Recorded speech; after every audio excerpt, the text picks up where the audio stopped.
So let's get to the origins of the American Revolution. The American Revolution and eventually the U.S. Constitution. So when the American Revolution happened, it was a conglomeration of states. 13 colonies had the Articles of Confederation, and essentially it was just the legislative branch, or all branches in one.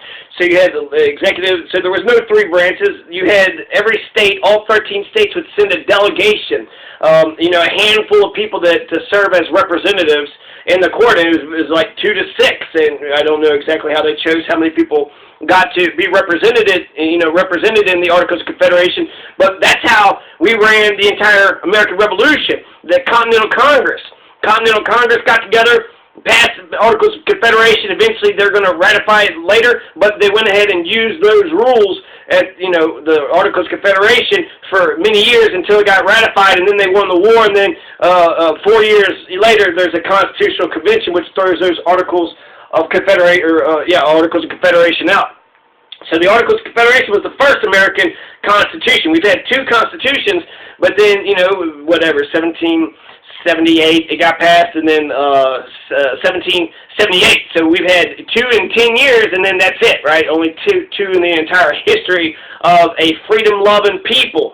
And the government, the U.S. Constitution was written in response to Shays' Rebellion, so it was against the poor people from standing up and getting a piece of the pie. No, you do not get a piece of the land. No, you do not get a piece of the government. If you fought for the American Revolution, you do not get to be taken care of. We're going to take your fucking land anyways, even if you injured your leg and now you can't work because you are sitting there fighting for George Washington's right to own slaves.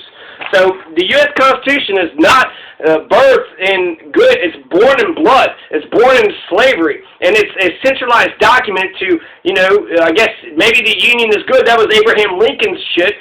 But really, I don't like the idea that we must stay as a part of a union or else there's going to be violence. If Florida wants to secede, get the fuck out of here, Florida. You don't want to be American? Fine. Then get the hell out of here. And that's going to be a whole other thing, right? Texas has been pushing for secession for quite some time. So the Continental Congress were being governed by the Articles of Confederation. They're the ones that picked George Washington to be the commander-in-chief, or the supreme commander of all the armed forces. Then you had John Hancock.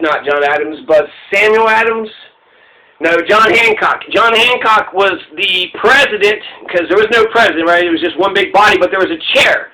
And so the chair is they run the agenda. They're kind of the executive. So John Hancock would have been the president, and we've had about 10 presidents, and I disagree with John Green. We have had several. Who's the leader? Somebody is the leader of the United States of America, and in 1776 it was John Hancock, because he was the chair. So out of, everybody, he had more power over everybody, and then he was the one that got the Declaration of Independence signed. So all these provisions, all these decisions that were made during the American Revolutionary War. So that's when it matters the most, right? You got to fight the British here, there, everywhere. Who knows who's spies and who knows what's going on? And a lot of them were Tories, so a lot of Americans actually loved fucking King George. They were British, and they were going to declare their loyalty to the crown forever and ever. In fact, I bet you if you asked a lot of conservatives today, they probably would have fought for the British, because the British were the gun thugs. They were state violence. They went around, doing as the fuck as they please. But hey, if you just obey the laws, if you're a good person, then you shouldn't have to worry about nothing. Or maybe if you're just a freedom-loving people, you don't want some assholes from across, the Atlantic pond to be controlling you. Hey, there's an island across the Atlantic Ocean. Let's just all bow down to Barbados, right? And Cuba. Well, let's just say Cuba's going to run us now, so Cuba's the empire. We're just going to let Cuba run everything. So there's a lot of problems with the U.S. Constitution. The fifth sentence, as soon as you read the Constitution, the fifth sentence is the 3/5 clause. The 3/5 clause says that black people are only 3/5 of a person for purposes of counting how many representatives the slave owners get to have in Congress. So they only declared black people to be people, 3/5 of a person, so that they can get more slave owners into the government. There were 15 slave owners, including George Washington, who was the chair over the entire thing. That was a part of the Constitutional Convention of 1787. So when we have three major portions, there's a fugitive slave clause, There's a slave trade clause, right? The triangular trade. Have you ever seen Amistad, where they just, they had too many people, so they just tied a bunch of people in chains and then threw them overboard? So that was codified. That was enshrined in our Constitution, and it's still in there today. Read Article 1, Section 9. It says, the migration or importation of such persons as any of the states now existing shall think proper to admit shall not be prohibited by the Congress prior to the year 1808, but a tax or duty may be imposed on such importation not exceeding $10 for each person. So when we talk about how great and sanctimonious and holy the Founding Fathers were, we're talking about slave-owning sons of bitches, 15 of 55, and they're all rich, too. So even though only 15 of the 55 were slave owners, a lot of them are the bankers and the class, so the upper rich echelons. They were lawyers, they were bankers, they were slave owners. They weren't farmers. They weren't Daniel Shays. They're a bunch of elite asshole people that said, we're all better than you, and we're going to form a centralized government so strong that we can put down any kind of Shays rebellions. So we're not going to have American revolutionaries in this land anymore. We fought one revolution, and then that's it, right? George Washington fought the revolution to save his slaves, but he freed them in his will because he knew it was wrong. Deep down inside, George Washington knew it was wrong. That's why he freed the slaves. But Martha Washington wanted to keep his slaves, but then she got scared that they were going to rebel against her. So even though legally they had a right to be free, Martha Washington wanted to change it, but then she was like, oh boy, they're going to be jumping me here soon. So, and that's actually kind of the power of, the 1774 revolution. Massachusetts already kicked the British out. So Massachusetts already fought the American Revolution, and they beat them. So you had, let's see, the 3/5 clause, right? You had the slave importation. We're going to protect, for at least, 10 to 20 years, say 1808, for the next 10 years. No, wait, 78 or 87. It was 1787. So for the next 20 years, we're going to protect the slave trade for 20 years. That's the great American Constitution. We're going to protect the slaves, right? They spelled choose, C-H-U-S-E. Is that how you're supposed to spell choose? With a U? They don't even know how to fucking spell. You got these asshole English teachers that are going to sit there and mark up a person's paper. Well, you don't know this grammar rule, that grammar. Rewrite it. We don't even rewrite the Constitution. Just one draft, and then if we change the law, we don't scratch it out and then replace it. We add another law on top of it, and then we just keep adding laws on top. And that's how, think of the 18th and the 21st Amendment. We banned alcohol, and then we legalized alcohol with the 21st. We didn't get rid of the 18th Amendment. We added another amendment on top of it to undo another amendment that had been passed previously. So, Simon Girty, Talgayita was the Yellow Creek Massacre. So you had a bunch of Pennsylvania settlers. It was basically Pennsylvania and Virginia when they were coming, past the Appalachian Mountains into Ohio, Indiana, and Kentucky. And as they were going past it, the Pennsylvania settlers, they were killing Indians left and right. And there was a group of Daniel Greyhouse and some of his people had tricked some Native Americans. Johnny Logan is his English Anglo name. Talgayita is his Native American name. He's a Seneca, and which makes him part of the Iroquois, but like the Mingo Iroquois, the Ohio Mingo. And that would be also where Simon Girty was there. Simon Girty, Talgayita, and then Chief Pluggy.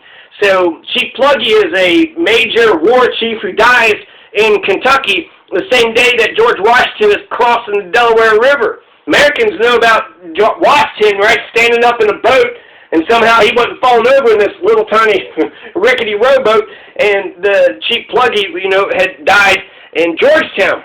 Isn't that something? Georgetown, right? The town of George Washington. So they say that you can hear the cry of Chief Pluggy. Anyways, so Talgayita is the main person here. Simon Girty, that's a whole other story. Talgayita, so this is 1774, I want to say. So Lord Dunmore fights the Battle of Point Pleasant. It's also called Lord Dunmore's War, but only one major battle, Point Pleasant. Chief Cornstalk, it was against the Shawnee, Mingo. It was against all these Native Americans to the western side of Virginia. But it was because of the Pennsylvania settlers. So they kept on getting into Native American lands. The Daniel Greyhouse exterminates and kills all Talgayita's family, his brother, his sister, his parents. It's fucking nuts. His sister, and then they cut the baby out of his sister. They killed all his fucking family, every single fucking one of them. And then at the very end of it, they, eventually Virginia, the British royal, the British, this is Daniel Boone and Patrick Henry, and a lot of these guys are fighting for the British against the Native Americans to take land, the Native American land. That's, that's not holy. That's not sanctimonious. But Talgayita, because essentially they knew that Talgayita had, he's a Native American, so he's not going to have the courts, he's not going to have anybody defending him, but he knew right from wrong. And what he had saw was that he always loved the white man, he always supported the white man, he always defended the white man, and yet the white man killed his entire fucking family. Maybe his kids too, I don't know if he had any kids, but he had, brother, sister, mother, father, grandparents, and they tricked him. They said, hey, come drink with us, and they're all drinking, having a good time, and then all of a sudden they pointed, they got the drop on them, and then just fucking exterminated the shit out of them, including cutting the sister's stomach and then throwing the baby into the river. So Talgayita, the Native American way, when you had a lot of little tribes, when one tribe kills you, then you kill one of them. And so he felt that it was fair for him to kill several of the white settlers. And so he just was on, a killing spree out in the wilderness, out on the frontier, just killing anyone that he could, they randomly killed his whole fucking family. He felt that it was fair for him to kill the settlers back. And there is a sense of justice there. Eye for an eye. I think eye for an eye and then some, a little tax. So essentially there is a kind of sort of justice there, but he's targeting innocent people. And he wrote a letter to Daniel Greathouse, and he said, look, Johnny Logan said, Talgayita, he writes a letter to Colonel Creasap, who I guess is the colonel that's in charge, that allowed this horrible Yellow Creek Massacre happen, which is up there in Steubenville, where those rapists are. And so the Yellow Creek Massacre had happened. He writes a letter to Colonel Creasap, and he says, the Native Americans are not mad, only me. You killed my fucking family, so fuck you, right? So he basically was saying don't declare war on the Native peoples because it's just a Talgayita war. It's just a Chief Johnny Logan war.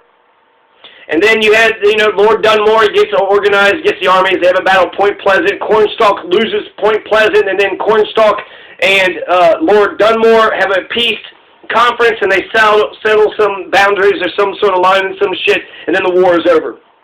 That happened right before, the American Revolution. A lot of things are going to happen with this. You're going to have, Daniel Boone was there, and, a lot of these frontiermen, who the war in the East is different than the American Revolution in the West. There's a Western theater and an Eastern theater. A lot of the patriots, so the American revolutionaries who eventually are going to fight against Lord Dunmore, Lord Dunmore is going to issue an Emancipation Proclamation to tell the people of Virginia, to tell the planters, the slaves of the Virginia planters, if you fight for the British, we'll give you your freedom. So they pulled an Abraham Lincoln, right, an Emancipation Proclamation before Lincoln. But Lord Dunmore was tyrannical. He takes the gunpowder away, and then they get all freaked out, and then there's an insurrection. Patrick Henry and his people overthrow Lord Dunmore. They run Lord Dunmore out of town, out of the city, out of the Capitol House, out of his house, and then he's on a British ship, and then he's trying to declare war on Virginia from a British ship against Patrick Henry and crew. During Lord Dunmore's war, a lot of the people were afraid that he was sending, to stop the American dissent, to stop the American talk of rebellion and revolution. He was going to send the Americans out to fight and possibly die, against, that might have just been a rumor, but there was talk about that, just to give you a sense of what's going on. So if you think you're going to die for Lord Dunmore so he gets more shit for himself, and then he's, distracting you from your own revolutionary, let's get free, let's run our own shit around here, let's get an independent government. He was distracting the people. So that's the story of Talgayita. We're not told the story of Talgayita. We're also not told the story of Massachusetts. There was a Massachusetts Revolution of 1774 that essentially defeated the British. There was the Government Act, and actually I should probably use a whole other thing for that. So let's just talk about other things here. It's an anti-revolutionary document. It's anti-democracy. Only the Bill of Rights was the point, the only good thing about the revolution that I personally think, and I think the Constitution itself, so writing the document down is a good thing. The Bill of Rights is a good thing. and the three branches of government. So I like a republic, I like the three branches of government, and I like democracy, which they say against democracy. So I like the Bill of Rights, my bad. So I like the Constitution, I like the Bill of Rights, I like the three branches of government to stop tyranny. That's it. That's the only three things that all those people died in the American Revolution, just those three things. You know, so, which is good enough, but we can, you know, do better. We can keep those things, and we can do better. So where are we at on time? Oh, man, I got 15 more minutes. I'm going to take a breath here. Okay.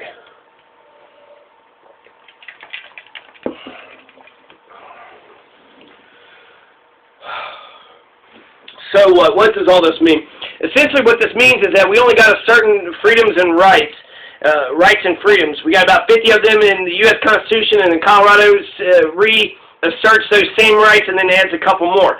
So as a Colorado American, I got 74 rights and freedoms. I wrote a document up, exactly 74. I read that Bolivia has 88, but I think that they're actually being conservative with their county, because after every right and freedom in Bolivia, there is like 3 or 4 sub-genres underneath them.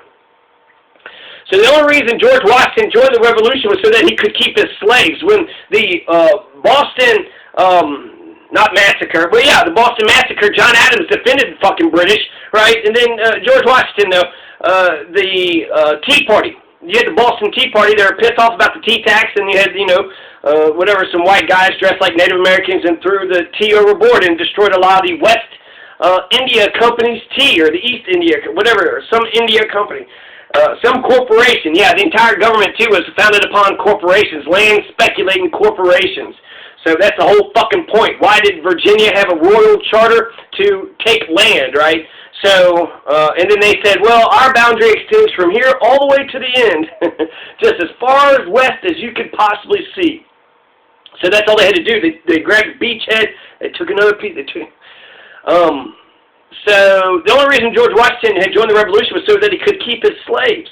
He didn't give a shit about the Boston Tea Party. He was like, how dare those assholes, you know, private property. With the Boston Massacre, I don't know exactly, but I heard several things that basically he didn't really give a shit about, you know, the coercive acts and the tea tax and all this other shit that we're typically told that he gave a shit about. The turning point in George Washington's life was when Lord Dunmore issued the Emancipation Proclamation. So Patrick Henry and his crew, they're trying to fight Lord Dunmore. He took some gunpowder away from them, and then they got scared about that, so they took the gunpowder away. So they're just taking like essentially a military fort or a building that's protecting all the gunpowder. And it's a little civil war with Virginia, right? So Patrick Henry versus Lord Dunmore. This is 1775. And Lord Dunmore, when he's on the ship and he's ran out of Virginia, he's still fighting a war. He issues the Emancipation Proclamation and then gets several of the media companies, the printing press documents, to print up the Emancipation Proclamation. And he said that to the slaves of those who are in rebellion, if you run away and come fight for me, we'll give you freedom. Eventually, they're going to fuck them over. They're going to send them to Liberia and some other places, and who knows. Most of them don't get free, and some of them die of shit, but 5,000, I think about 5,000 black folks, you know, former ex-slaves, went to the British with the call of the Emancipation Proclamation of Lord Dunmore. But that was when George Washington got freaked the fuck out. He wrote some letter saying, we need to stop this shit. What the fuck is going on over there in Virginia? He's sitting there saying the slaves should openly rebel against the owners. He was like, God, he's declaring war upon his own people. We need to get rid of Lord Dunmore. We need to get rid of the British. We need to become Americans. Because he was afraid that he was going to lose his slaves. And then the 1787 document, we make sure we protect the slave trade. We make sure we protect the Fugitive Slave Clause. Isn't that nice, America? We still got the Fugitive Slave Clause. So if one of your slaves runs over to another state, that state has to bring that slave back to you. But we got the 11th Amendment, too, so if that state was to injure you from there in your state where you're at, you can't use the government to sue them. So the 11th Amendment is an anti-freedom. And it's so weird to list all the freedoms, and then you have slavery clauses. So freedom, freedom, freedom, slavery, slavery, slavery, 3/5 clause, fugitive slave clause, slave trade clause, and then other passages relate to each one of those. So there's like probably 2 or 3 other clauses that relates to the fugitive slave clause, the slave trade clause, or the 3/5 clause. You love the Constitution. The Constitution is the greatest fucking thing in the world. You're going to defend the Constitution from any enemies, foreign and domestic. Why don't we scratch those fucking things out and actually get a document? We got some laws that undo some parts and undo. It's a Frankenstein. So in order to understand the Constitution, you got to read the shit how it was ran before, and then you got to read the amendments, and then you got to apply those amendments to how shit was ran before, and that's a different document. I mean, that'd be like if you were turning the first draft, and then I just made a bunch of marks all over the damn paper, and you never rewrote it. You just said, okay, well, that's fine. Well, we need to know the dumb errors that we made to begin with, and then therefore it'll make it better. And so we just keep taking one document and just keep on writing extra shit on the margins. That's what our Constitution is. It is an amalgamation of this piece, and it's all over the fucking place. It's not consistent. That's why, as Americans, we're not on the same page. The 1787 thing was actually extra legal, meaning it was illegal, right? I say it's super legal. So it's extra legal. In Philadelphia, 1787, we're operating in the Articles of Confederation. Then the Shays Rebellion happened. They're like, shit, we need a strong centralized government. Patrick Henry said, I smell a rat. Thomas Jefferson was in France, so he wasn't a part of the thing. He was the one that said all men are free, right? The right to liberty, life, liberty, and the pursuit of happiness. So they didn't get Thomas Jefferson to help construct this Constitution. I would much rather, that slave owner over George Washington or John Adams. I think he was there. So it makes sure blacks, natives, females, white men without property. So 90% of Americans did not have the right to vote. So who was the freedom for? It went from King George III to King George IV. And him stepping down, I guess, actually is a pretty good precedent. So we'll say that, too. Him being a Cincinnatus, right? He was in power for 8 years to kind of get the government back on track. And then as soon as, he actually dies like 3 years after he's finished. So he was an old-ass, president. So Taugeeta, when I think about the American Revolution, Taugeeta, his entire fucking family got killed. After the Battle of Point Pleasant is lost, they send Simon Girty to go get Taugeeta because they wanted everybody to sign this peace deal. Eventually, Simon Girty finds him, but he doesn't capture him and tell him to come in. He just relays a speech. And essentially, it's like, who mourns for Logan? No one, because his entire family was killed.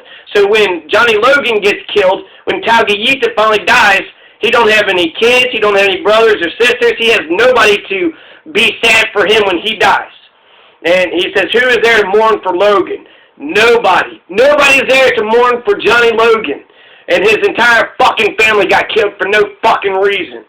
So, yeah, I can't say anything bad about the guy, frankly. Yeah, he might have killed some innocent folks, but his entire fucking family, if there was a culture of killing Native Americans, that's why 100 million Native Americans are going to be killed, overall. So it makes sense for the Native Americans who do these wildcat sort of, violent revolutions out of nowhere. So the Constitution is a pro-slavery document. It's anti-revolutionary to stop the American revolutionaries from getting, their rights by the same method that George got his, slaves. And we barely got the Bill of Rights. James Madison helps construct the Constitution, but they didn't put the Bill of Rights. But he was running for a House of Representatives, so he campaigned on the Bill of Rights. And then eventually the Bill of Rights become part of the Constitution, and that's, it's important that we had a Constitution, important that we had a Republic, important that Cincinnatus steps down so there's a peaceful succession of power. But the Bill of Rights, really, that's the whole game right there. And freedom of speech is liberally constructed. We have, as much free speech as we possibly can muster until it starts infringing upon other people's freedoms. But we have the right to speak. And it should be liberally construed, not just here and there, a little bit of here, a little bit of there. You could, out of nowhere, you could just scream, ah! For no fucking reason. For no reason at all. So I think it's a crappy document. It should have been revised a long fucking time ago. Every year it should be revised. It's too hard, nobody's on the same page because nobody's going to interpret all those passages the same way. We can't even interpret the Second Amendment right. Agree. We all can't agree on what the Second Amendment actually even means. So let alone all these extra, more complicated documents about how we're supposed to elect the president and how many representatives we're supposed to have at the House and then how the three branches of government are supposed to check and balance each other. So George Washington fought the Revolution to keep his slaves. The Constitution protected his slaves. When Oni Judge ran away, she ran away and was a fugitive for the rest of her life. That was a slave of George Washington. He owned 318 slaves in his heyday, the total. I think when he died, that's how many he had. So when Oni Judge ran away, George Washington made sure that the fugitive slave clause was in there, because if he's in Virginia and they run over to Pennsylvania or they run over to Maine, then by the Constitution, you got to chase her, you got to give her back. Even if you don't support slavery, you got to support Virginia's slavery. And there's also the sort of the privileges and immunities, something about you have to respect other states' laws or some shit, but really I don't. No, you don't. I mean, how are we a confederation? If we have anti-slavery laws, we're going to protect Oni Judge. And thank God somebody did protect Ona Judge for the rest of her life. And then George Washington said of Ona Judge that she was spoiled. She was spoiled. So they treated her nicer. They treated her like family. But she wrote back through, word of mouth that she wanted complete freedom. Complete misspelled. C-O-M-P-L-E-A-T. So, complete freedom, just like how the founders misspelled chose, C-H-U-S-E, right? So, it's just very distinctive. Why did she had, she was probably the freest of all the slaves, but she was still a slave, and she wanted to be completely free. And so what the fuck are you supposed to do? The whole society is against her, says that she's black, so therefore she's a slave. The whole damn society says that. And should you go Nat Turner, right, just violent, or just be Ona Judge? She lived as a fugitive for the rest of her life, which is fucking disgusting. And then Martha Washington was a piece of shit, too. So, yeah, I guess that about rounds that up. So the U.S., what I'm trying to say is that the U.S. Constitution was not founded on nice, pious, I think the World War II and the Civil War. I consider those holy wars. I do not consider the American Revolution a holy war at all. It was a step in the right direction, so I guess for his time period, George Washington was liberal enough to write a constitution, to have a republic, to put a Bill of Rights in that thing, and then to step down after 8 years and to have elections. So maybe I should be thankful for, he was liberal enough for us to develop in the country that we are today. But when I look back and I look at him with the fucking slaves, and then I hear about John Lawrence, this is another thing Americans don't know about, right? 74% of Americans don't know about the three branches of government. 72% of Americans have never read the U.S. Constitution, and 78% don't know where the supreme law of the land. What is the central governing document for all Americans? 70% of Americans don't know. 74% of Americans don't know the three branches of government. 72% have never read the U.S. Constitution, but 88% approve of it. Nearly 90% of Americans approve of it, but 12% are against it. And, it's our government, it's how we're run, and you need to know the rules of the road in order to understand our system. But I think it is time to change the Constitution, absolutely. Absolutely. I was going to a different point. Americans also, in addition to not knowing their own Constitution, they don't know the circumstances of which the Constitution was written in. And so it was against Daniel Shays. They have all these bankers and bonds. They're talking about, a lot. It's kind of a little bit over my head. I know what a bond is, but who can buy bonds? Government can give out, a loan, an IOU, and because it's the government and they're going to get taxes, that means that IOU is supposed to be good. But, I've never borrowed a bond from a government. I don't have any stocks, in corporations. So the bonds and the stocks, they're bankers and they're lawyers and they're slave owners. They're the elite. And we should have an economic interpretation of the Constitution. Daniel Beard's economic interpretation of the Constitution is a wonderful read because, of course, their economics, played a role in what got written down. Of course it did. Of course it did. They were against, domestic insurrections because they were slaves. Holy shit, what if they're slaves? What if there's, Native Americans? So they give themselves leeway to, there was a white supremacist document, and they give them plenty of leeway to, do their white supremacist bullshit. Well, where am I at on time? 47 seconds. So, what was the thing I was saying that Americans don't know about? The George Washington thing they don't know about, Talgeeta they don't know about, Simon Girty they don't know about, the U.S. document, the actual Constitution they don't know about, three branches of government they don't know about, the 11th Amendment they don't know about. The 11th Amendment could actually do something, right? And it's a bullshit fucking freedom, but you're going to try to get one of my freedoms, but you're not going to say shit about the 11th Amendment? because you know what the fuck you're talking about. So, I don't know. All praise, Cheetolini. All hail the Confederate Fuhrer, President Shitholder, ferret-headed Cheetolini, the Commander-in-Chief, Yine Fuhrer. Yeah, Yine Fuhrer is an asshole. He wants to defend the Confederacy. Fuck the Confederacy.